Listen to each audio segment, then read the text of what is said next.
padahal aku terus sarapan. Kok nek misale sinamone ora fokus jadi piye ya? Oh iya, aku ngerti. Nah, iki energen. Wedang susu lan sereal sing ngandung karbohidrat, mineral, protein, dan vitamin sing iso ngganti sarapanmu. Nah, iki energen. Cara nggaweni sih praktis ya. Tinggal dibikin, dilegokke gelas.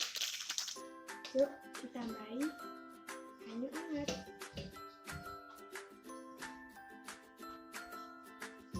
Energen kuwi ono beberapa varian rasa, ada coklat, vanila, kacang hijau, dan rasa jagung. Ya aku sih senengnya iki yo kacang hijau. Jadi energen iki orang butuhke waktu sing suwi gawe.